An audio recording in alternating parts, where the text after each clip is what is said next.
വിഷ്ണുശാലിനിയുടെ ഇന്നത്തെ എപ്പിസോഡിൽ എനിക്ക് വ്യക്തമായ പ്ലാനൊക്കെ ഉണ്ട്. ഞാൻ അങ്ങോട്ട് ചെന്ന് കുറച്ച് കഴിഞ്ഞ് സുസ്മിയെ ഫോൺ വിളിക്കും. അപ്പോഴങ്ങോട്ട് വന്നേക്കണം എന്ന് പറയുകയാണ്. അന്നേരം കോംപ്രമൈസിനൊന്നും അവർ തയ്യാറാകില്ല. നമുക്ക് വ്യക്തമായ പ്ലാൻ തയ്യാറാക്കിയിട്ട് വരാമെന്നൊക്കെ സുസ്മിത പറയുന്നുണ്ട്. അന്നേരം ഒരു കുഴപ്പവും സംഭവിക്കാൻ പോണില്ല എന്ന് പറഞ്ഞിട്ട് ബാലേന്ദ്രൻ ഇറങ്ങാൻ തുടങ്ങുകയാണ് കാറിൽ നിന്ന്. എന്നിട്ട് പറയുന്നുണ്ട്, ഈ കോളനിയിലെ പെണ്ണുങ്ങൾ കാണാതെ സൂക്ഷിച്ചോണം, അവരത്ര ശരിയല്ലെന്നല്ലേ പറഞ്ഞതെന്ന്. എന്നിട്ട് ഒന്നുകൂടി ബാലേന്ദ്രൻ പറയുന്നുണ്ട്, പിന്നെ പത്മാവതിയമ്മയുടെ കയ്യിൽ നിന്ന് ചിലപ്പോൾ 1-2 തല്ലൊക്കെ കിട്ടിയെന്നിരിക്കും, അതൊക്കെ അങ്ങ് സഹിച്ചേക്കണമെന്ന്. അന്നേരം ഇനിയും തല്ലോ എന്നിങ്ങനെ സുസ്മിത ചോദിക്കുകയാണ്. അന്നേരം തല്ലൊക്കെ കിട്ടിയാലേ വലിയ പ്രവൃത്തികളൊക്കെ ചെയ്യാനായിട്ട് സാധിക്കുകയുള്ളൂ. ഈ ഇന്ത്യയുടെ സ്വാതന്ത്ര്യ സമരം തന്നെ കേട്ടിട്ടില്ലേന്ന് ചോദിക്കുന്നുണ്ട്. അന്നേരം സുസ്മിത പെട്ടെന്ന് അങ്ങ് പറയുകയാണ്, അതിന് ബ്രിട്ടീഷുകാരെ ആരെയും കൊക്കയിൽ തള്ളിയിട്ടിട്ട് നമ്മുടെ ഇന്ത്യക്കാർ കൊന്നിട്ടില്ലല്ലോ എന്ന്. അന്നേരം പെട്ടെന്ന് ബാലേന്ദ്രൻ ചോദിക്കുകയാണ്, അപ്പോൾ രോഹിത്തിനെ സുസ്മിക്കുട്ടി കൊക്കയിലേക്ക് തള്ളിയിട്ട് കൊന്നതാണോ എന്ന്. അന്നേരം അല്ല, അങ്ങനെയല്ല ഞാൻ പറഞ്ഞു വന്നത് എന്ന് പറഞ്ഞ് സുസ്മിത അങ്ങ് വിഷയം മാറ്റുകയാണ്. അന്നേരം ബാലേന്ദ്രൻ ഒന്ന് മോള് നോക്കിയിട്ട് ശരി എന്ന് പറഞ്ഞിട്ട് അങ്ങ് പത്മാവിയുടെ വീട്ടിലേക്ക് പോവുകയാണ്. ഇതേസമയം സുസ്മിത വിചാരിക്കുകയാണ്, അവന് എന്തെങ്കിലും മനസ്സിലായി കാണുമോ എന്ന്. മനസ്സിലായാലും എനിക്കൊരു പുല്ലുമില്ല, ഇവനെയൊക്കെ ആടിന് പ്ലാവിലെ കാട്ടും പോലെ ഇങ്ങനെ കൊണ്ട് നടന്നാൽ മതി, നിൽക്കാൻ പറഞ്ഞാൽ നിൽക്കി, ഇരിക്കാൻ പറഞ്ഞാൽ ഇരിക്കും, എന്ത് കുന്തവും ആയിക്കൊള്ളട്ടെ എന്നും പറഞ്ഞ് സുസ്മിത കാറിനകത്ത് തന്നെ ഇരിക്കുകയാണ്. ഇതേസമയം പത്മാവതിയും സരോജവും കൂടി സുസ്മിതയെ വിട്ട് കളഞ്ഞത് മോശമായിപ്പോയി, അബദ്ധമായിപ്പോയി, അവളെ കൊണ്ട് രോഹിത് എവിടെയാണ് എങ്ങനെയാണ് ചെയ്തതെന്നൊക്കെ പറയിപ്പിക്കാമായിരുന്നു എന്നൊക്കെ പറയുന്നുണ്ട്. ഇനി അവളെ തേടി പിടിച്ച് ചെല്ലണം, അവളെ വെറുതെ വിടാൻ പാടില്ല എന്ന് സരോജ സംസാരിക്കുമ്പോൾ മോശമായിപ്പോയി, ഇനിയിപ്പോൾ അവളെന്തായാലും ചൈന കോളനിയിലേക്ക് വരാനായിട്ട് ധൈര്യം കാണിക്കില്ല, ചൈനയുടെ മാപ്പ് പോലും നോക്കാനായിട്ട് അവൾ ധൈര്യപ്പെടില്ല എന്നൊക്കെ അവർ സംസാരിച്ചുകൊണ്ടിരിക്കുമ്പോഴാണ് ആ മഴയത്ത് കൊടയൊക്കെ പിടിച്ച് ബാലേന്ദ്രൻ്റെ മുറ്റത്തേക്ക് വരുന്നത്. ആരുമില്ലേ എന്ന് പറഞ്ഞ് വിളിക്കുമ്പോൾ അവർ രണ്ടുപേരും പുറത്തേക്ക് ഇറങ്ങുന്നുണ്ട്. പത്മാവതി ഇറങ്ങുന്നില്ല. അവരെ അകത്തുനിന്ന് നോക്കുമ്പോൾ വെള്ളയാണല്ലോ, വല്ല രാഷ്ട്രീയക്കാരുമാണെങ്കിൽ 10 പൈസ ഇവിടെ ഇല്ല സരോജമെന്ന് പത്മാവതിയമ്മ പറയുകയാണ്. അന്നേരം ഞാൻ പോയി നോക്കിയിട്ട് വരാമെന്നും പറഞ്ഞ് കൊടയൊക്കെ എടുത്തുകൊണ്ട് സരോജ മുറ്റത്തേക്ക് ഇറങ്ങുകയാണ്. അന്നേരം ആരാ എന്താണെന്നൊക്കെ ചോദിക്കുമ്പോൾ രോഹിത്തിൻ്റെ വീടല്ലേ, രോഹിത്തിനെ എനിക്കൊന്ന് കാണണമെന്ന് പറയുകയാണ്. അന്നേരം സരോജം ആദ്യമൊക്കെ വെയിറ്റിട്ട് നിൽക്കുകയാണ്. ഇവിടെ പറഞ്ഞാലും അവിടെ പറഞ്ഞാലും ഒരുപോലെയൊക്കെ തന്നെ. സാർ എന്താണ് കാര്യം എന്നൊക്കെ ഒരു ഗൗരവത്തോട് ചോദിക്കുമ്പോൾ ബാലേന്ദ്രന് കാര്യം മനസ്സിലാവുകയാണ് അവരുടെ ഹെഡ് വെയിറ്റ് ഒക്കെ കണ്ടിട്ട്. തുടർന്ന് ബാലേന്ദ്രൻ പറയുന്നുണ്ട്, രോഹിത് എനിക്കൊരു 5 ലക്ഷം രൂപ തരാനുണ്ട്, എന്താ തരാൻ പറ്റുമോ എന്നിങ്ങനെ ദേഷ്യത്തോടെ ചോദിക്കുമ്പോൾ സരോജം അങ്ങ് ആകെ ചമ്മുകയാണ്. അയ്യോ സാറേ, ഞാൻ ഈ വീട്ടിലുള്ളതല്ല, ഞാൻ 2-3 വീട് അപ്പുറത്തുള്ളതാണ്, രോഹിത്തിൻ്റെ അമ്മ അകത്തോട്ട് ചെന്ന് ചോദിച്ചാൽ മതി, ഞാൻ അരിയെടുപ്പത്ത് ഇട്ടിരിക്കുകയാണ്, പെട്ടെന്ന് പോകണമെന്നും പറഞ്ഞ് അവിടെ ഒന്ന് അങ്ങ് തടി തപ്പുകയാണ് സരോജം. അപ്പോൾ അന്നേരം വിളിച്ച് പറയുന്നുണ്ട്, പത്മാവതി അമ്മേ, ഈ സാറിന് എന്തോ ചോദിക്കാനുണ്ടെന്ന് പറഞ്ഞിട്ടാണ് സരോജം പോകുന്നത്. തുടർന്ന് അകത്തേക്ക് ചെന്ന ബാലേന്ദ്രനാണെങ്കിൽ രോഹിത് എവിടെയും ചോദിക്കുകയാണ്. അന്നേരം അവവിടെ ഇല്ല എന്ന് പറയുമ്പോൾ അവൻ എവിടെ പോയി ഒളിച്ചാലും ഞാൻ കണ്ടുപിടിക്കുമെന്ന് ദേഷ്യത്തോടെയാണ് ബാലേന്ദ്രൻ സംസാരിക്കുന്നത്. അന്നേരം സാറിനെ കണ്ട് എൻ്റെ മോനെന്തിനെ ഒളിക്കണമെന്ന് ചോദിക്കുമ്പോൾ രൂപ 5 ലക്ഷമാണ് അവൻ എൻ്റെ കയ്യിൽ നിന്ന് എണ്ണി വാങ്ങിച്ചത്, കരഞ്ഞ് കാല് പിടിച്ചാണ് വാങ്ങിച്ചത്, പലിശയൊക്കെ കൃത്യമായിട്ട് തരാമെന്ന് പറഞ്ഞു. ഇപ്പോൾ പലിശയില്ല, മുതലുമില്ല, ഫോൺ വിളിച്ചിട്ടാണെങ്കിൽ സ്വിച്ച് ഓഫ്, എനിക്ക് ഉടനെ പൈസ കിട്ടണമെന്നും പറഞ്ഞ് ബാലേന്ദ്രൻ അങ്ങ് ദേഷ്യപ്പെടുമ്പോൾ പത്മാവതിയമ്മ, അയ്യോ സാറേ ഞാനിതൊന്നും അറിഞ്ഞില്ല എന്നും പറഞ്ഞ് അങ്ങ് തൊഴുത് ബാലേന്ദ്രൻ്റെ മുമ്പിൽ നിൽക്കുകയാണ്. അന്നേരം കരഞ്ഞിട്ടൊന്നും ഒരു കാര്യമില്ല, അവൻ എവിടെ ഉണ്ടെന്ന് പറയുന്നും പറഞ്ഞ് ബാലേന്ദ്രൻ തർക്കിക്കുകയാണ്. ഇതേസമയം കാറിലിരിക്കുന്ന സുസ്മിതയാണെങ്കിൽ ചുറ്റുമൊക്കെ നോക്കുന്നുണ്ട്. എന്നിട്ട് പറയണം, ഞാൻ എന്തിനാണ് ഭയപ്പെടുന്നത്, ഞാനാണെങ്കിൽ UK ജോലി ചെയ്യുന്ന രാജശേഖരൻ നായരുടെ മകളാണ്, UK എന്നൊക്കെ പറഞ്ഞ് ഇങ്ങനെ നിൽക്കുമ്പോഴാണ് സരോജ ഇങ്ങനെ കൊടയും പിടിച്ച് ആ കാറിൻ്റെ അടുത്തേക്ക് ഇങ്ങനെ ആ റോഡിലൂടെ പോകുന്നത്. അന്നേരം അയ്യോ, അവരാണല്ലോ വരുന്നത്, UK എന്നും ചൈനയിൽ പറഞ്ഞിട്ട് ഒരു കാര്യവുമില്ല, രണ്ടിടത്തും ഭാഷ വേറെയാണല്ലോ എന്ന് പറഞ്ഞ് പെട്ടെന്ന് അങ്ങ് ആ സീറ്റിൻ്റെ അകത്തേക്ക് അങ്ങ് തല താത്തി അങ്ങ് ഒളിക്കുകയാണ് സുസ്മിത. പെട്ടെന്ന് അവർ പോയ ശേഷം പോയോ എന്നും പറഞ്ഞ് പെട്ടെന്ന് സമാധാനമായിട്ട് നേരെ ഇരിക്കുന്നുണ്ട് ആ കാറിനകത്ത്.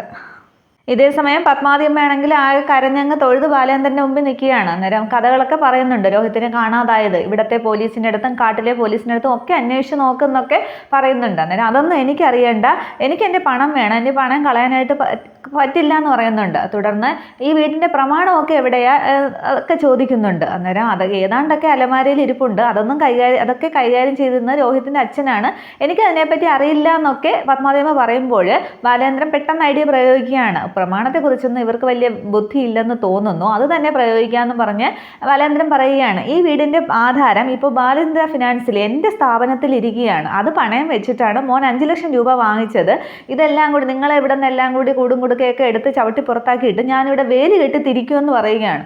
അന്നേരം അയ്യോ സാറേ അങ്ങനെയൊന്നും ചെയ്യില്ലേ, ഞാനിതൊന്നും അറിഞ്ഞതല്ല, സാറിൻ്റെ അമ്മയുടെ പ്രായമല്ലേ എനിക്കൊന്നും പറഞ്ഞ് തൊഴുതങ്ങ് കരഞ്ഞ് പത്മാവതിയമ്മ നിൽക്കുമ്പോൾ ബാലേന്ദ്രൻ പെട്ടെന്ന് പറയുകയാണ്, എനിക്കൊരു പാർട്ട്ണർ കൂടിയുണ്ട്, പാർട്ണറോട് കൂടി ഒന്ന് ആലോചിക്കണം, 1-2 ദിവസത്തെ സാവകാശമൊക്കെ കിട്ടും, അതിൽ കൂടുതലൊന്നും കിട്ടില്ല എന്ന് പറയുകയാണ്. ഞാനൊന്ന് വിളിച്ചു നോക്കട്ടെ എന്ന് പറയുകയാണ്. എന്നിട്ട് ഫോൺ എടുത്ത ശേഷം പത്മാവതി അമ്മയോട് എനിക്ക് കുറച്ച് ഒരു വെള്ളം കൊണ്ടുവരാൻ പറയുകയാണ്. അങ്ങനെ പത്മാവതി അമ്മ അവിടെ നിന്ന് മാറ്റിയിട്ട് സുസ്മിതയെ ഫോൺ ചെയ്ത് സുസ്മിക്കുട്ടി ഇങ്ങോട്ട് കയറിപ്പോരാ, വന്നാൽ മാത്രം മതി, എല്ലാം ഓക്കെ ആണെന്ന് ബാലേന്ദ്രൻ വിളിച്ച് പറയുകയാണ്. തുടർന്ന് പത്മാവതി അമ്മയുടെ ഇന്നും വെള്ളമൊക്കെ വാങ്ങി കുടിച്ചിട്ട് ബാലേന്ദ്രൻ പറയുന്നുണ്ട്, സാവകാശം ഒന്നും കിട്ടില്ല, പാർട്ണർ സമ്മതിക്കുന്നില്ല, നിങ്ങളെ ഇന്ന് തന്നെ ഇവിടെ നിന്ന് എന്ന് പറയുമ്പോഴത്തേക്കും സുസ്മിത കയറി വരികയാണ്. അന്നേരം സുസ്മിതയെ കണ്ടിട്ട് എടി ഒരുമ്പെട്ട വിളയെന്നും പറഞ്ഞാൽ ഗ്ലാസ് ഇങ്ങനെ എറിയാനായിട്ട് പോയിട്ട് സുസ്മിതയുടെ അടുത്തേക്ക് ഇങ്ങനെ ഓടി ചെല്ലാൻ പോകുമ്പോൾ നിൽക്കി എന്നും പറഞ്ഞ് ബാലേന്ദ്രൻ ഇങ്ങനെ തടുക്കുകയാണ് അവരെ. എന്നിട്ട് ചോദിക്കുന്നുണ്ട്, സുസ്മിത മാഡം അല്ലേ എന്ന്. അന്നേരം മാഡമോ എന്നിങ്ങനെ പത്മാവതി അമ്മ കരുതുകയാണ്.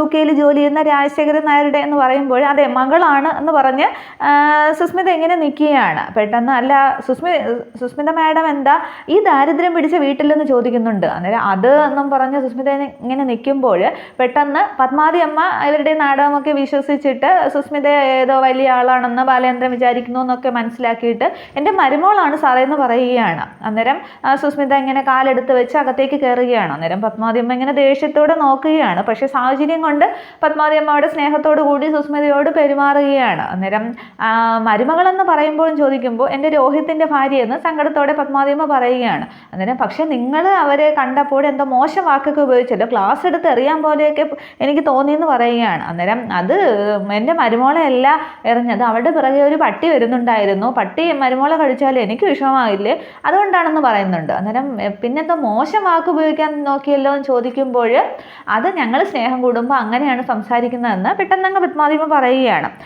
തുടർന്ന് മാഡം എവിടെയാണോ താമസിക്കുന്നതെന്നൊക്കെ ചോദിക്കുമ്പോൾ അദ്ദേഹം സമ്മതിക്കുകയാണ്. തുടർന്ന് സുസ്മിതയാണെങ്കിൽ ആ കസേരയിലേക്ക് ഇങ്ങനെ ഇരുന്നിട്ട് കാലെടുത്ത് കാലിൻ്റെ മുകളിൽ കയറ്റി വെച്ച് ഇങ്ങനെ ഇരിക്കുകയാണ്. അന്നേരം എന്നിട്ട് ചോദിക്കുന്നുണ്ട്, ഫിനാൻസ് സ്ഥാപനമൊക്കെ എങ്ങനെ പോകുന്നു ബാലേന്ദ്ര എന്ന് ചോദിക്കുമ്പോൾ അവിടെ ഇരുന്ന ടീപ്പോയുടെ പുറത്തേക്ക് ബാലേന്ദ്രൻ ഇങ്ങനെ ഭവ്യതയോടുകൂടി ഇരുന്നിട്ട് മാഡത്തിൻ്റെയൊക്കെ കരുണ കൊണ്ട് നന്നായിട്ട് പോകുന്നു എന്ന് പറയുകയാണ്. അന്നേരം എന്നിട്ട് ഞാൻ പൊയ്ക്കോട്ടെ എന്ന് ചോദിക്കുകയാണ്. അന്നേരം അല്ല വന്നിട്ട് എന്തെങ്കിലും കഴിച്ചിട്ട് പോകാം എന്ന് പറയുകയാണ്. അന്നേരം വേണ്ട, ചമ്മൽ കാരണം എനിക്കിവിടെ നിൽക്കാൻ പോലും വയ്യ, ഞാൻ പിന്നെ ഒരിക്കൽ വരാം എന്ന് പറഞ്ഞ് പെട്ടെന്ന് ബാലേന്ദ്രൻ അവിടെ നിന്ന് പോവുകയാണ്. മുറ്റത്തേക്ക് ഇറങ്ങിയിട്ട് ബാലേന്ദ്രൻ ഇങ്ങനെ കൈയെടുത്ത് ഇങ്ങനെ കാണിക്കുന്നുണ്ട്. അപ്പം എന്നെ സുസ്മിത ഇങ്ങനെ തല കുലുക്കി ചിരിക്കുകയാണ്. തുടർന്ന് സുസ്മിത ഇങ്ങനെ നോക്കിയിട്ട് തൊണ്ടയിലേക്ക് തടവിയിട്ട് തൊണ്ട വല്ലാതെ വരളുന്നുണ്ടല്ലോ എന്ന് പറയുകയാണ്. അന്നേരം കുടിക്കാൻ എന്താ വേണ്ടതെന്ന് ഇങ്ങനെ പത്മാവതി ചോദിക്കുകയാണ്. അന്നേരം ചായ കോഫി എന്നൊക്കെ പറഞ്ഞിട്ട് അപ്പോൾ കഴിക്കാനെന്നും കൂടി സുസ്മിത പറയുന്നുണ്ട്. അന്നേരം എന്ത് വേണമെങ്കിലും പറഞ്ഞാൽ മതി, എടുക്കാമെന്നിങ്ങനെ പത്മാവതിയമ്മ പറയുകയാണ്. അന്നേരം അതൊന്നും വേണ്ട പത്മാവതി എന്ന് എടുത്ത വായിൽ ഇങ്ങനെ സുസ്മിത പറയുകയാണ്. അന്നേരം പത്മാവതി ഇങ്ങനെ ദേഷ്യത്തോടെ നോക്കിയിട്ട് ആ ദേഷ്യം അങ്ങ് അടക്കി പിടിച്ചിട്ട് പത്മാവതി എങ്കിൽ പത്മാവതി, വയസ്സുകാലത്ത് കയറി കിടക്കാനും ഇടം വേണ്ടേ എന്ന് പറഞ്ഞിട്ട് എന്ന് വിചാരിച്ചുകൊണ്ടിരിക്കുകയാണ്. അന്നേരം പാലും വെള്ളം മതി എന്ന് സുസ്മിത പെട്ടെന്ന് പറയുമ്പോൾ ഇപ്പോൾ എടുക്കാമെന്നും പറഞ്ഞ് പത്മാവതി അമ്മ അങ്ങ് അടുക്കളയിലേക്ക് പോവുകയാണ്. പക്ഷെ അവരവിടെ കിടപ്പാടം വേണം എന്നുള്ളത് കൊണ്ട് സുസ്മിതയ്ക്ക് അനുകൂലമായിട്ട് നിൽക്കുകയാണ്. തുടർന്ന് അവിടെ കസേരയിലേക്ക് ഇരുന്നിട്ട് ടീപ്പോയിലേക്ക് ഇങ്ങനെ 2 കാലും എടുത്ത് വയ്ക്കുകയാണ്. എന്നിട്ട് പറയുകയാണ്, സിംഹക്കുട്ടി എവിടെ ചെന്നാലും സിംഹക്കുട്ടി തന്നെയാണ്, നീ എന്ന പൂച്ച ഇപ്പോൾ എൻ്റെ നഖത്തിനടിയിലാണ്, ശരിയാക്കി തരാമെന്നൊക്കെ വിചാരിച്ച് അങ്ങ് അഹങ്കാരത്തോടു കൂടി രോഹിത്തിൻ്റെ വീട്ടിൽ നിലയുറപ്പിക്കുകയാണ് അവിടെ സുസ്മിത. ഇതേസമയം സത്യഭാമയുടെ വീട്ടിൽ പത്രോസും ഭാര്യയും കൂടി കല്യാണം വിളിയും വിശേഷങ്ങളും ഒക്കെ പറയുകയാണ്. 2 ദിവസം മുന്നേ വരണം, നമുക്കവിടെ എല്ലാവർക്കും കൂടി കൂടാം, പിന്നെ ചെറുതൊക്കെ വീശാമല്ലോ രാഘവേട്ടാന്നൊക്കെ പത്രോസ് പറയുന്നുണ്ട്. അന്നേരം മരുന്നൊക്കെ ഉള്ളതാണെന്നൊക്കെ സത്യഭാമ പറയുമ്പോൾ ഇതും ഒരു മരുന്ന് തന്നെയാണെന്ന് പറഞ്ഞ് ഒരു പഴയ കല്യാണം നടത്തി വിശേഷങ്ങളൊക്കെ പറയുന്നുണ്ട്.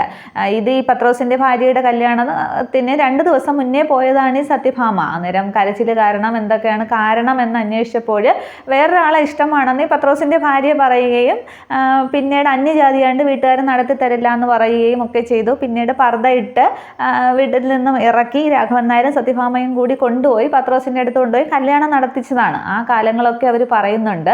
ആ ദിവസങ്ങളൊന്നും ഇനി ഒരിക്കലും തിരിച്ച് വരില്ല, എന്തെന്നല്ല നിമിഷങ്ങളായിരുന്നു എന്നൊക്കെ പഴയ ഓർമ്മകളൊക്കെ അവർ പങ്കുവയ്ക്കുന്നുണ്ട്. തുടർന്ന് പ്രീതിയും വിഷ്ണുവിനെയും കണ്ടിട്ട് കുറേ നാളായി, അവരിവിടെ ഇല്ലേ എന്നൊക്കെ പത്രോസിൻ്റെ ഭാര്യ ചോദിക്കുകയാണ്. അന്നേരം രാഘവൻ നായരുടെയും സത്യഭാമയുടെയും മുഖം അങ്ങ് മാറുകയാണ്. അന്നേരം എന്താന്ന് ചോദിക്കുമ്പോൾ പ്രീതി എന്നിങ്ങനെ ഭാമ പറയുന്നുണ്ട്. ബാക്കി കഥകളൊക്കെ അവിടെ പറയുമായിരിക്കും. ഇതേ സമയം പ്രീതിയുടെ റൂമിലേക്ക് ആരും കാണാതെ വിഷ്ണു എത്തുകയാണ്. ഡോറ് തുറന്ന് നോക്കുമ്പോൾ പ്രീതി ഒറ്റയ്ക്ക്, പ്രീതിയുടെ അടുത്ത് ആരുമില്ല. തുടർന്ന് ചുറ്റുമൊക്കെ നോക്കിയിട്ട് പതിയെ വിഷ്ണു അങ്ങ് റൂമിനകത്തേക്ക് കയറുകയാണ്. ഇത്രയും ആകുമ്പോൾ ഈ എപ്പിസോഡ് അവസാനിക്കുകയാണ്. ഇനി പത്രോസും ഭാര്യയും കൂടി പ്രീതിയെ കാണാനായിട്ട് വരുമോ, വിഷ്ണുവിനെ കാണുമോ, ഇനി അവിടെ വെച്ച് എന്തെങ്കിലും പ്രശ്നം സംഭവിക്കുമോ എന്നുള്ളതൊക്കെ അടുത്ത എപ്പിസോഡിൽ. Okay, thank